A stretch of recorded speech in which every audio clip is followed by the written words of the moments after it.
NMOPS के राष्ट्रीय अध्यक्ष आदरणीय विजय कुमार बंधु जी के निर्देश पर और हमारे अटेवा आजमगढ़ के जिला अध्यक्ष सुभाष चंद्र यादव जी के नेतृत्व में पूरे ज़िले में व्यापक रूप से एक अभियान चलाया गया।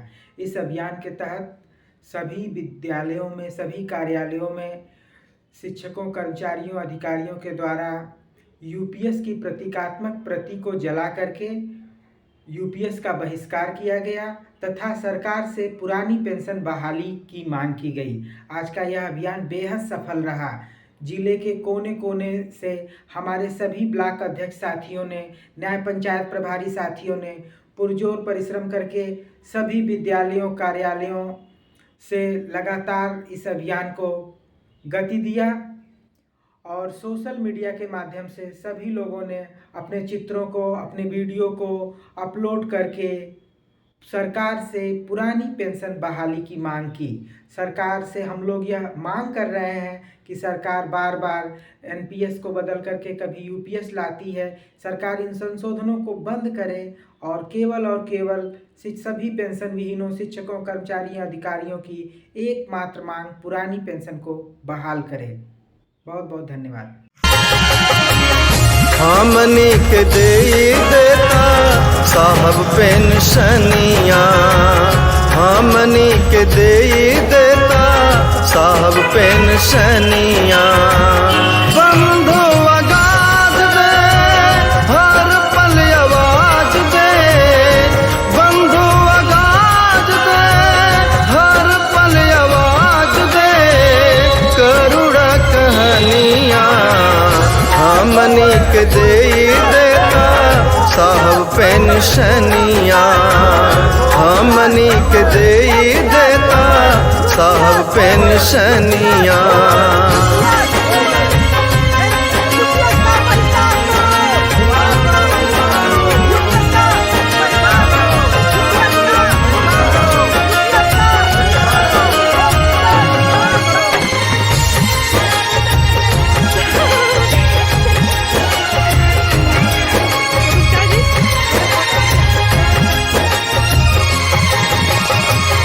धीरे धीरे 60 के भइले उमिरिया, अगवार टायर पर लौके अनहरिया।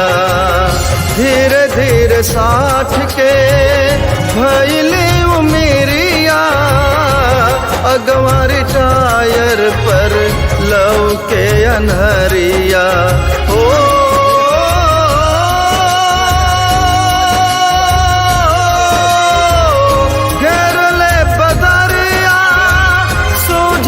डगरिया घेरले पदारिया, सूझना डगरिया, फिर था जीवनिया हमनी के दे देता साहब पेंशनिया, हमनी के दे देता साहब पेंशनिया।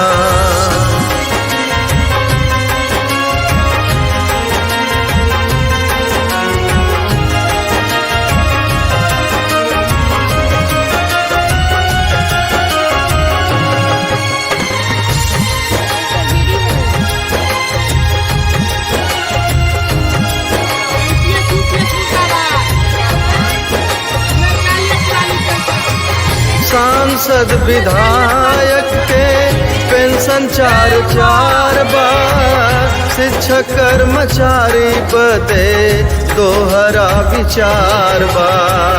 सांसद विधायक के पेंशन 4 बार, शिक्षक कर्मचारी बदे दोहरा विचार बा।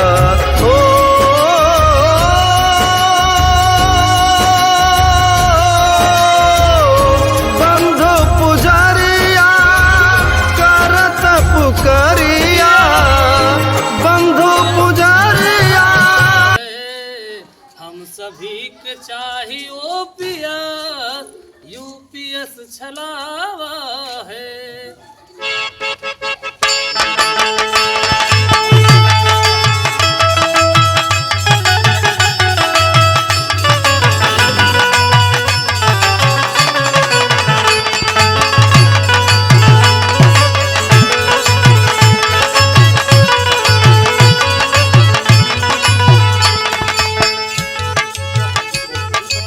साथियों, दोस्तों, भाइयों, बहनों, मैं बैजनाथ गंवार एक रचनाकार, एक छोटा सा कलाकार, शिक्षक हूँ, कर्मचारियों का दर्द जानता हूँ। 2004 में हमारी केंद्र सरकार ने और देश के तमाम प्रदेश सरकारों ने ओल्ड पेंशन, पुरानी पेंशन ख़त्म कर दिया। कहे कि ये ठीक नहीं है, उसकी जगह नई पेंशन ले आए, उसका नाम पड़ा एनपीएस। पुरानी पेंशन में क्या था? गारंटी थी कि कर्मचारी रिटायर होगा तो जितनी तनख्वाह पर रिटायर होगा उसका आधा पेंशन उसको मिलेगा। हर साल उसमें महंगाई जुड़ेगी तो उसकी पेंशन भी बढ़ती जाती थी जैसे जैसे महंगाई बढ़ती थी। लेकिन 2004 के बाद जो एनपीएस लागू हुआ उसमें ये गारंटी वाला काम खत्म हो गया। कर्मचारियों से कहा गया कि आप जितना वेतन पाते हैं उसका 10% कटौती होगी और सरकार उतना ही डालेगी, लेकिन वो सारा पैसा शेयर बाजार में चला जाएगा। और साथियों, मित्रों, बंधुओं, शेयर बाजार का हाल आप बहुत अच्छे से जानते हैं कि कब चढ़े और कब गिरे। पता चला कि बहुत सारे साथी जो हमारे हाल में एनपीएस वाले रिटायर हुए हैं 200, 400, 500, 1000, 2000 रुपया पेंशन पा रहे हैं, उतने में वो इस महंगाई में चाय नहीं पी सकते, घर क्या चलाएंगे। इसलिए अटेवा नामक संगठन बना करके, एनएमओपीएस नामक संगठन बना करके पूरे देश में पेंशन का आंदोलन चल रहा है और तमाम कर्मचारी आंदोलन कर रहे हैं, मांग कर रहे हैं कि नई पेंशन जो आई है वो ख़त्म होनी चाहिए और फिर से पुरानी पेंशन लागू होनी चाहिए।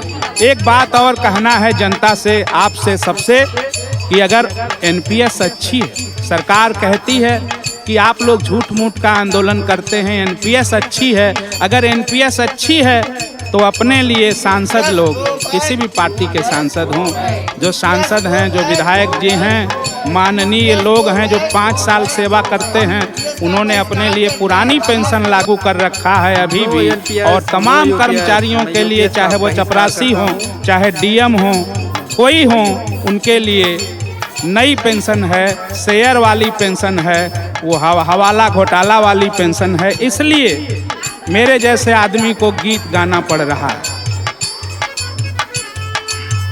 जारी रही हो, जारी रही,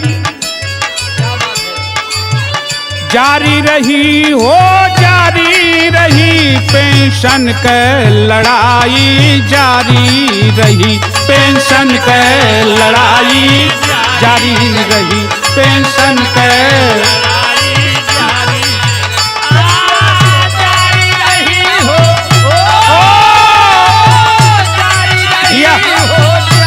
भाई, पेंशन के लड़ाई जारी रही, पेंशन के लड़ाई जारी रही।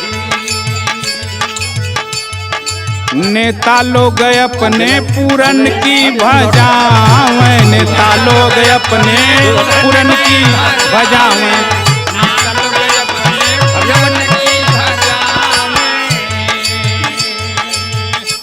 नेता लोग पुरानी पेंशन ले रहे,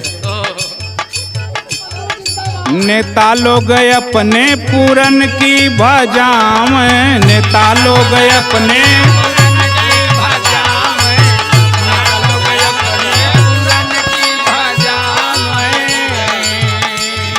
सांसद में काहे, सांसद में काहे कर्मचारी रही, पेंशन के लड़ाई जारी रही, पेंशन के लड़ाई जारी रही, पेंशन के लड़ाई जारी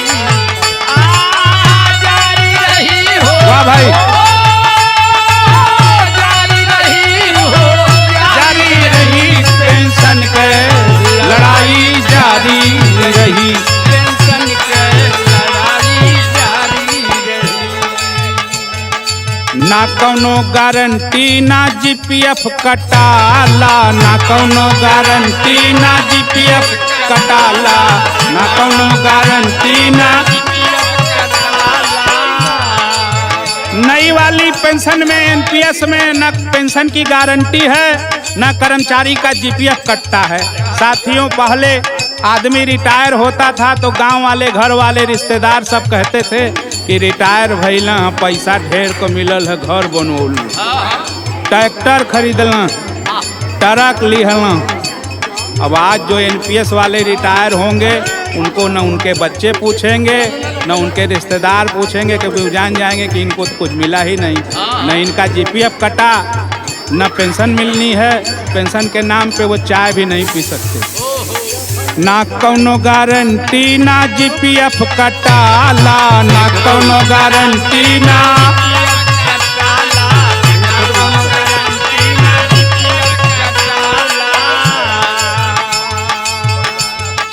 एनपीएस में शेयर बाजारी रही, एनपीएस में शेयर बाजारी रही, पेंशन के लड़ाई जारी रही, पेंशन के लड़ाई जारी रही, पेंशन के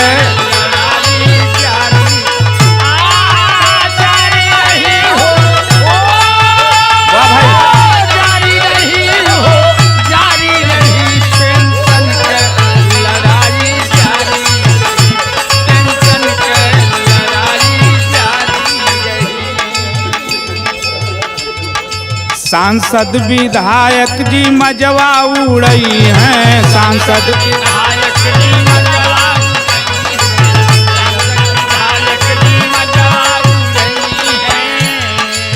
हैं। एक दिन के लिए कोई सांसद बन जाए, एक दिन के लिए, तो भी उनकी पेंशन लागू। और ऐसे ऐसे महानुभाव हैं, ऐसा प्राविधान है अभी भाई कि अगर वही व्यक्ति विधायक है तो विधायक वाली पेंशन अलग, वही व्यक्ति अगर सांसद है तो सांसद वाली पेंशन अलग, पुरानी पेंशन डबल डबल टिबल टिबल उनको मिलेगी। और यहाँ कर्मचारी जो है उसका हाल बुरा है। सांसद विधायक जी मजवा उड़ई हैं, सांसद विधायक जी मजवा उड़ई हैं।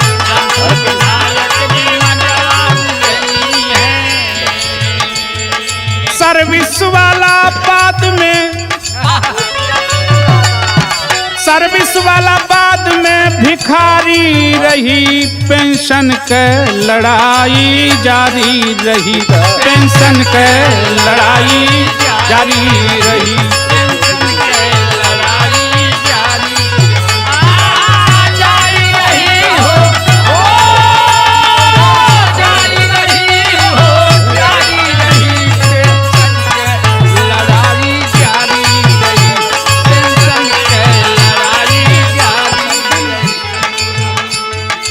अब की अटेवा संगठन जो लड़ रहा है पेंशन के लिए, पुरानी पेंशन के लिए, अब की अटेवा डिग हुए भाई, अब की अटेवा डिग हुए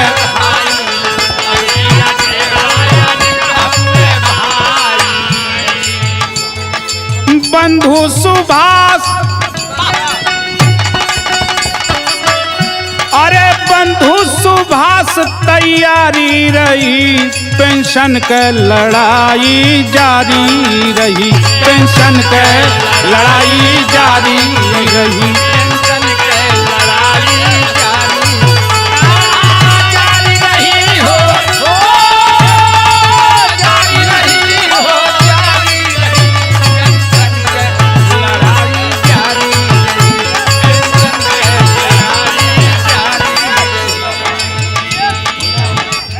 कहना है बंधु जी, विजय कुमार बंधु जी हमारे नेता हैं और आजमगढ़ में भाई सुभाष यादव जी नेतृत्व कर रहे हैं अटेवा का। बहुत बहुत आभार है, धन्यवाद है।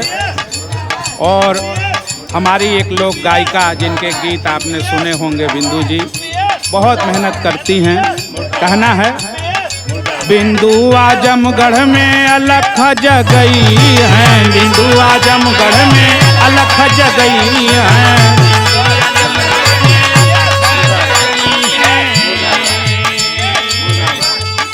गितिया गंवार वाली भारी रही,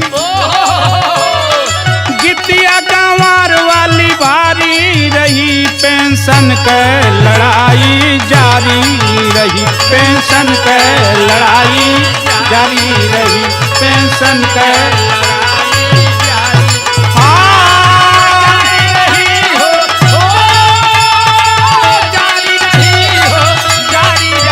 पेंशन के लड़ाई जारी रही, पेंशन के लड़ाई जारी रही, पेंशन के लड़ाई जारी रही, पेंशन के लड़ाई।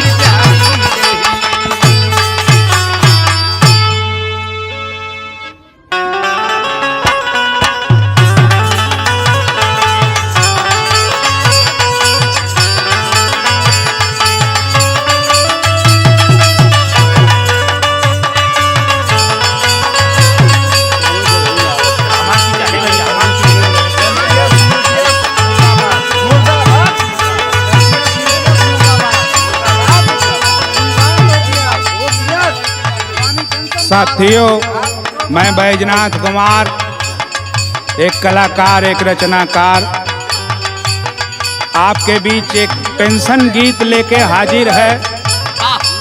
जितने लोग एनपीएस वाले हैं, चिंता में हैं, परेशानी में हैं, रात को नींद नहीं आती कि रिटायर हो जाएंगे तो क्या होगा। कहने के लिए तो सरकारी हैं, पर चिंता बनी रहती है कि रिटायर होंगे तो कितनी पेंशन मिलेगी। इसलिए कि ओल्ड पेंशन, पुरानी पेंशन सरकार ने खत्म कर दिया है। वहीं से मेरा गीत आपके बीच जा रहा है। अच्छा लगे, पसंद आए तो आशीर्वाद देंगे। मेरे YouTube चैनल का नाम है बैजनाथ गंवार। गांव में रहता हूँ तो मुझे लगता है कि गांव का आदमी सीधा साधा होता है और सीधे साधे लोगों को लोग अक्सर गंवार कर। तो बैजनाथ गंवार YouTube चैनल आप चाहें तो सब्सक्राइब करिएगा, लाइक कमेंट करिएगा, हौसला बढ़ाइएगा। कहना है दिन दिन बीतले उमरिया बड़ फिक्रिया हो लेना,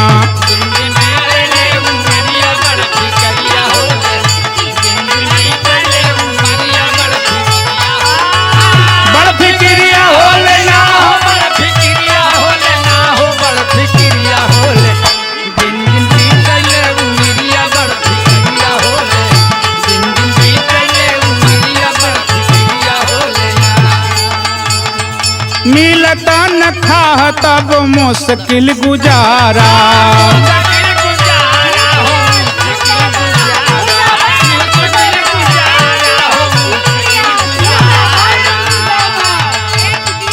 होई बै रिटायर फिर के होई है सहारा, होई बै रिटायर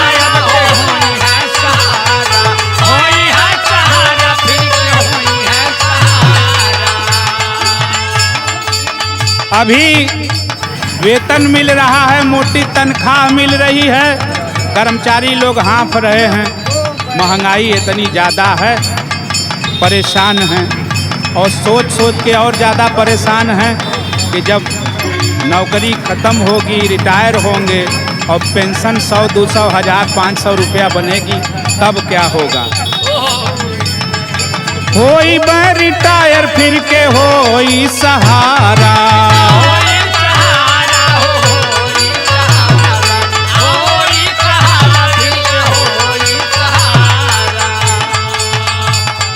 होई हमार हाल जैसे जल बिन मछरिया, बड़ फिक्रिया हो लेना, बड़ फिक्रिया हो लेना। दिन दिन बीतले उमरिया बड़ फिक्रिया हो लेना, दिन दिन बीतले उमरिया बड़ फिक्रिया हो लेना।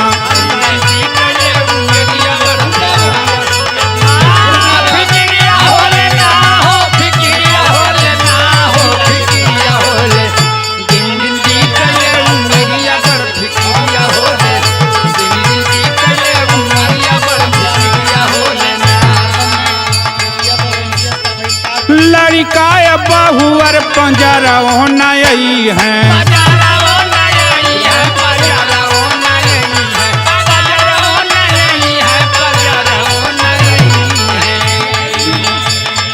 ना तो ही दूरव से कगरी कटई है।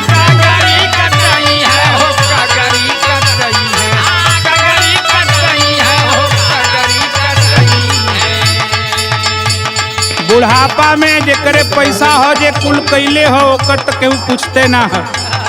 और जब एनपीएस में कुछ ना मिली तो न लड़का पत्तो है पूछिए न नात ही तो हाल चाल ली। आज के स्वार्थी जमाना में हाल चाल जेकरे थैली में कुछ रहे वही का हाल चाल सब पूछेला। आप परेशानी में हो जाई, गरीबी में हो जाई, संकट में हो जाई तो 1000 लोगन में 1-2 जने हाल चाल पूछे वाला मिलियन, बाकी सब किनारे हो जाई। ना तो ही तो दूर वैसे कगरी कटई है। कगरी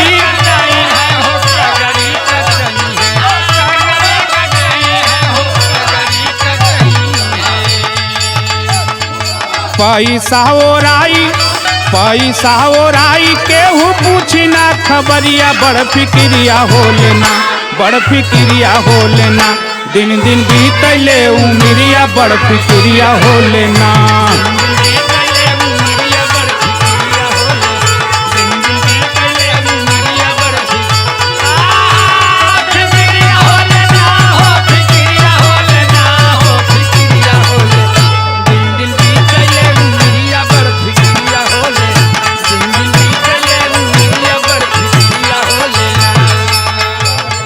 पेंशन पुरानी वाली दी हलन हटाई।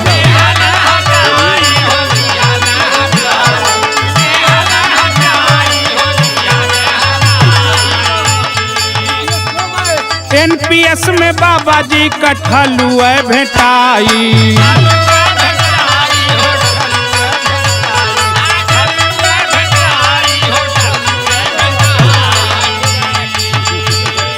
जुआ का खेल हुए शेयर का बजरिया बड़ फिक्रिया हो लेना। जुआ का खेल हुए शेयर का बजरिया बड़ फिक्रिया हो लेना, बड़ फिक्रिया हो लेना। दिन दिन बीतले उमरिया बड़ फिक्रिया हो लेना। दिन दिन बीतले उमरिया बड़ फिक्रिया हो लेना।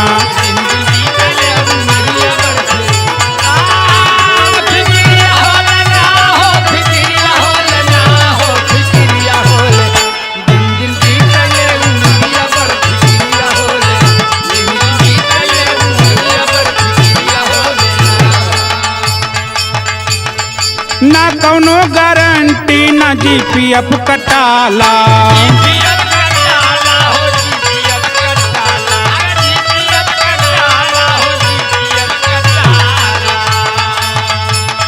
एनपीएस न्यू पेंशन स्कीम, नई पेंशन नीति में पेंशन की गारंटी नहीं है, न तो कर्मचारियों का जीपीएफ कटता है।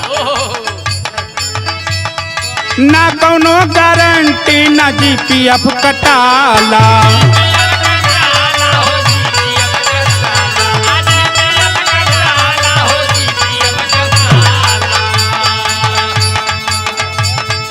एनपीएस में होई कहियो लमहर घोटाला।